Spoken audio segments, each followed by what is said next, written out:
My name is Gavin Evans, and this is my review of Spider-Man Into the Spider-Verse, and this review will have spoilers, so there's your warning. But let's just get to the best part of this movie right off the bat. It's the animation.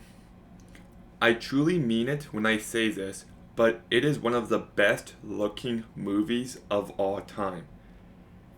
It's an absolute game changer, and we're already seeing many movies and shows following suit. I mean, we've got Arcane, The Bad Guys, Puss in Boots, who knows what's next, but I love the fact that this 2D, 3D hybrid animation is becoming more and more prominent because you just watch this movie and it is just filled with style and personality, and it's just so interesting. And I love how this movie is bright and colorful, and it just elevates every scene it's present in. There's one moment in the final battle where Miles is getting beaten up by Kingpin, and that's when everything goes dark, and it just adds to the moment. I also love how it fully embraces its comic book roots, and that just makes it very interesting as well. So I just love everything about the style of this movie. It is just so beautiful to look at, and it is just it's just unbelievable, truly. And the style doesn't stop with still because you've also got yourself an original soundtrack for this movie, and it's not typically my kind of music, but it really works with this movie. It just gives this movie its own unique identity, and every use of any song is really effective. And the score by Daniel Pemberton is also really great. It's just so unique sounding. So this movie just has its own identity, its own personality entirely. And that's what I love about it. It's what elevates it above so many other comic book movies. But you've also got yourself a really strong story with strong characters. This is a fantastic origin story, and I love how the very first scene with Smiles, it's just a very small moment, but it's just something that gets me to care for him instantly. He's singing the song Sunflower, and when he doesn't know the words, he just starts to mumble. That's it. Just in that small moment, you just made him feel like a real person. And I was on board with him from that point forward. But I also love how he is. There's similarities to his story in Peter Parker. The movie leans into that, which was a very smart decision, whether it's his uncle's death, him getting bitten by a spider, but it still feels like this completely separate character. And the moment that Spider-Man dies has a lot of weight, and you feel that weight placed on Miles because he wishes he could have done more. He wishes that he could have saved him or anything. And now, because of his lack of competency in one moment, causing a Spider-Man to die, he wants to prevent that as much as he can again. And he's just determined to prove himself. And he's still scared, he's still insecure. It's not until he takes that leap of faith does he find the strength within. In that moment, it's one of the greatest moments in any movie ever. When he jumps off the building and he's not falling, he's rising. They say that in the script as well. And you've got the music, and then he's swinging, and it just gives me chills every single time. It is so good. So good. So, yeah, I love this character, but also the main Peter Parker that we get here also has a lot of depth to him.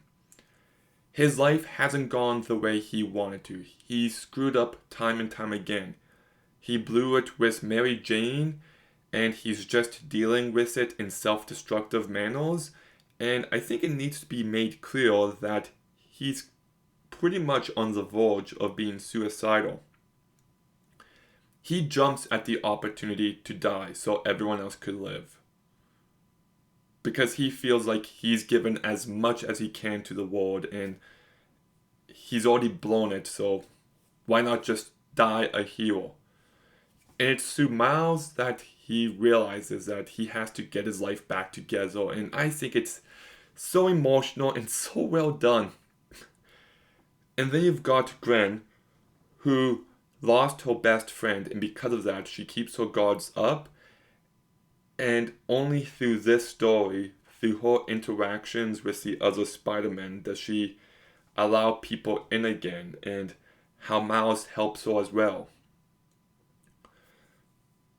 So she's a really fantastic character as well. Uncle Aaron, he's very different than Uncle Ben. He's legitimately super menacing and scary as the Prowler.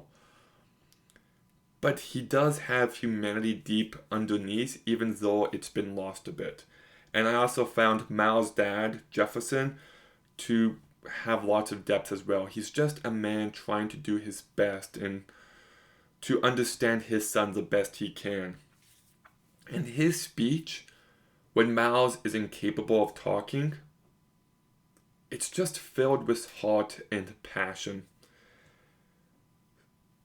And then you've got the villains who, Kingpin, I just love the design of this character and just how over the top his size is, but how that adds to his presence. You just couldn't do this in live action.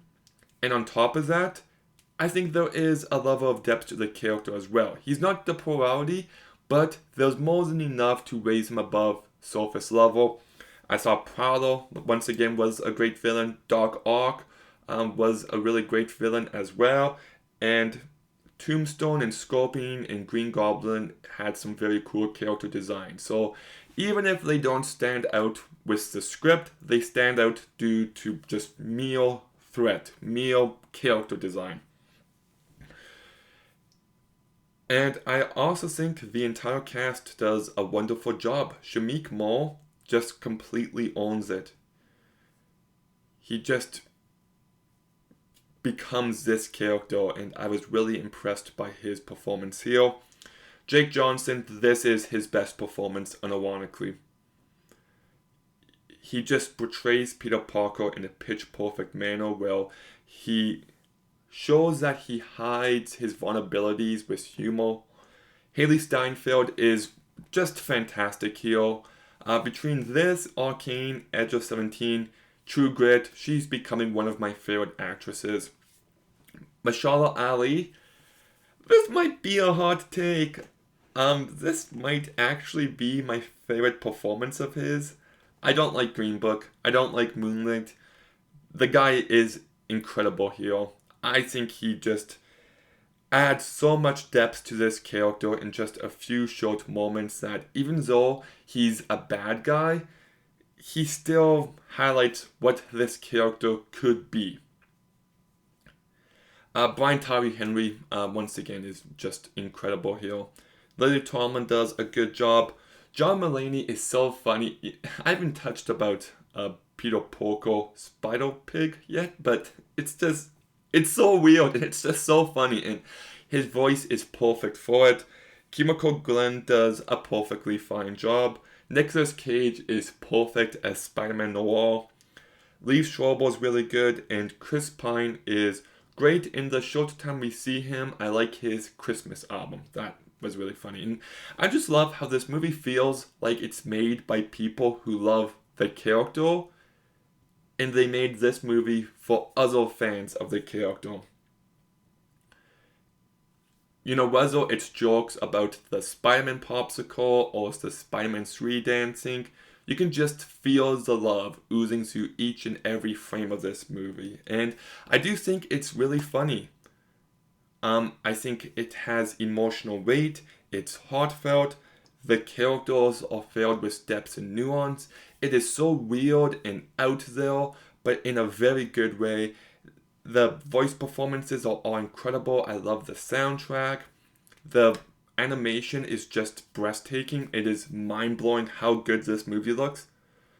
I've always loved this movie, but only on this recent rewatch was I like, yep, this is in my top 10 superhero movies of all time. How could it not be? I can't wait for the sequel, and I really hope, even if it's not as good as this movie, that it's close, because I will just be thrilled if that's the case. So I'm going to go ahead and give Spider-Man Into the Spider-Verse a 9 out of 10. Okay, have you seen Spider-Man Into the Spider-Verse? What did you think about it? Let me know in the comments down below. Make sure you like, comment, subscribe, stay tuned for some more videos soon, and Gavin, out.